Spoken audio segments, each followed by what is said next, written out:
What's the worst thing that ever happened to you? For me, it was by far the day my daughter was stillborn. When she was born, she was about the size of this teddy bear. We named her Frida for several personal reasons, but also I'd like to think that she would have been as passionate and creative as the Mexican painter Frida Kahlo. I also like to think that she would have been a feminist. But since she's dead, I am here to tell her story. As a literature teacher, I strongly believe in the power of storytelling as a means of giving voice to the voiceless and as a means to empower people. But stillbirth stories are sad, they are dark, but ultimately, I think they show how strong and powerful women are. Frida's story starts with this word here, stillbirth, which refers to pregnancy loss after the 20th week of gestation. When my husband and I found out that our daughter had passed, we were completely overwhelmed. And most of all, we were so sad by what had happened to our daughter. So our first reaction was to go home, and we cried for an entire afternoon. We held each other. And when we were ready, we went back to the hospital. My husband was not allowed to stay with me. Hospital rules, they said. Men were not allowed to be there. So I stayed there with a friend, and I was given medicine to induce labor. We waited and waited, and right before Frida was born, my husband managed to sneak into the delivery room. And there she was. She was absolutely tiny. She had curly hair. She had my husband's nose. She looked like she was sleeping, but she didn't breathe. She was dead. It was a real roller coaster of emotions. The joy to see her, the sadness of not hearing her heartbeat, and the relief of having given birth. Eventually, I was so tired I fell asleep. And then I was woken up by a nurse who said to me, "Where is that thing?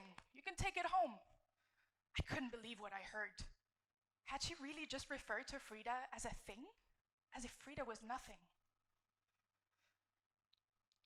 We went home the same day, and we spent some time with our daughter. We held her. We whispered comforting words into her ears. We caressed her little cheeks. And when we were ready, we put her inside a tiny little coffin. Then we traveled all across Tanzania and buried Frida in the backyard of a relative's house. This is us burying Frida. And this is 5 minutes after. It looks like we're happy, but we're not. Our smiles probably indicate how relieved we were to finally have been able to put her to rest. Until it happened to me, I had never heard of the word stillbirth. Maybe due to ignorance, or maybe because women mourn their losses in silence, the same silence their babies are born in. Think about it. If a woman is pregnant, she's not supposed to announce her pregnancy for at least 3 months, because this is the time when most miscarriages happen. But if we don't talk about miscarriage, then no wonder there are no discussions about stillbirth. Yet, stillbirth occurs every 16 seconds. Stillbirth is a taboo, and with it come a lot of misconceptions. One misconception is, stillbirth is misfortune. Well, that's not quite true. Every day, 5,000 women lose a baby due to stillbirth.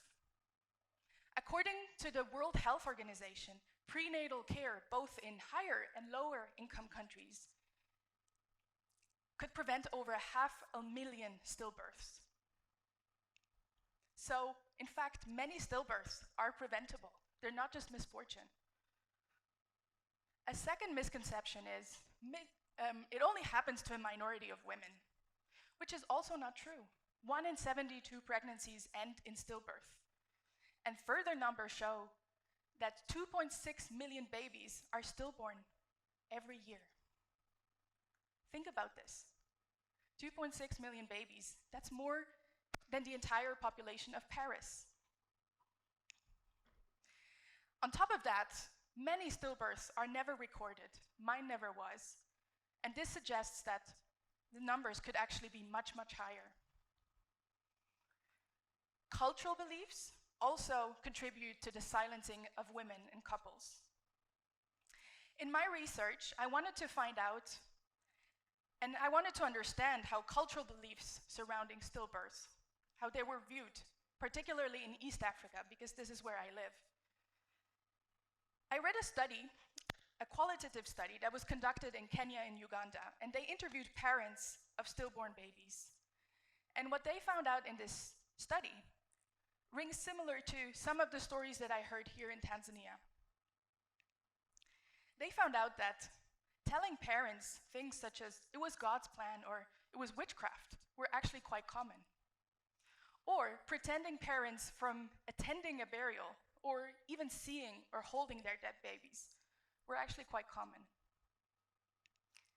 But of course, cultural beliefs also play an important role in other parts of the world.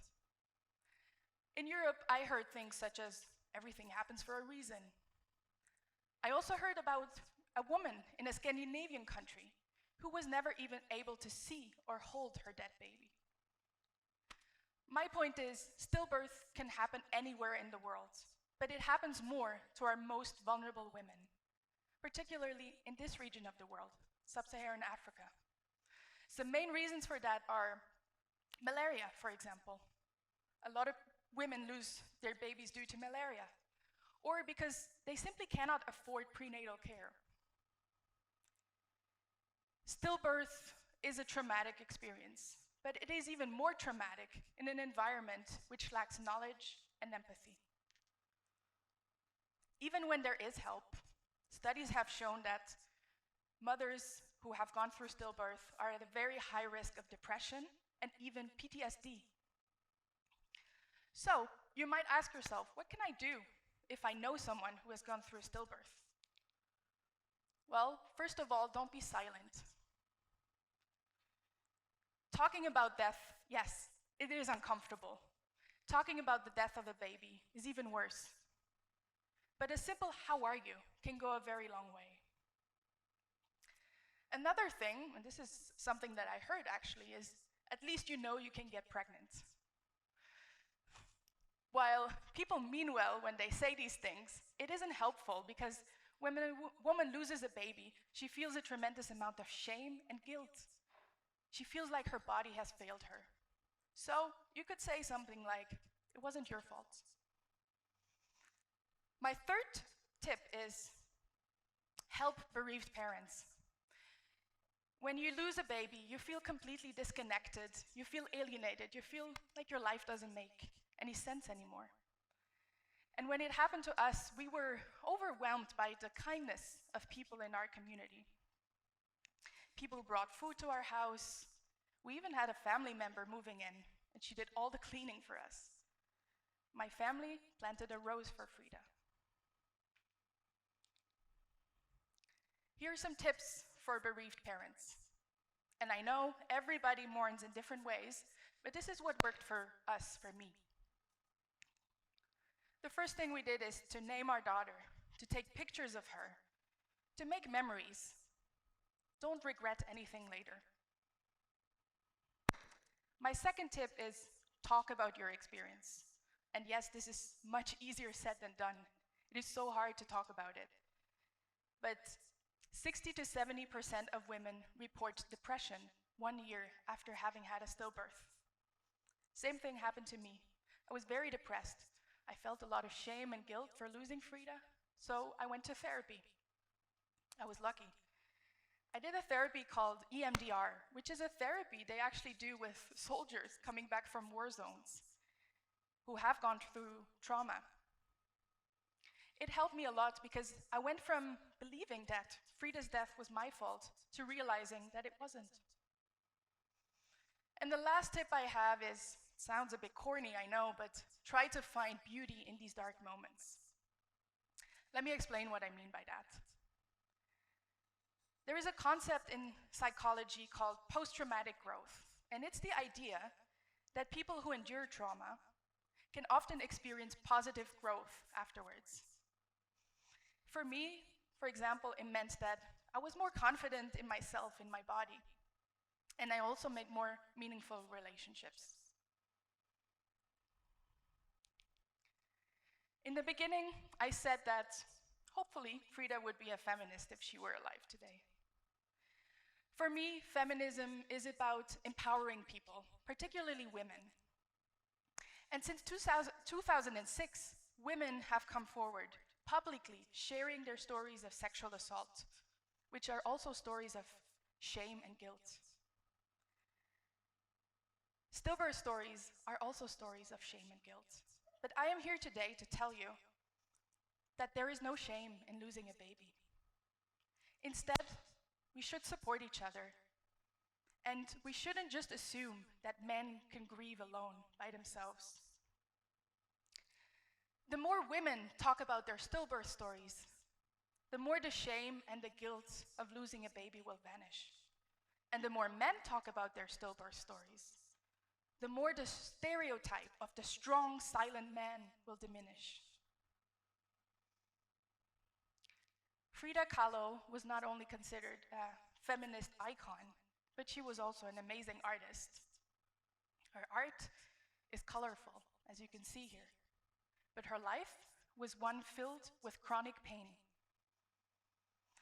I am drawn to her art because it illustrates that pain is part of life. If Frida has taught me anything, it's the same thing, but also that amidst all the pain, there is love and there is beauty.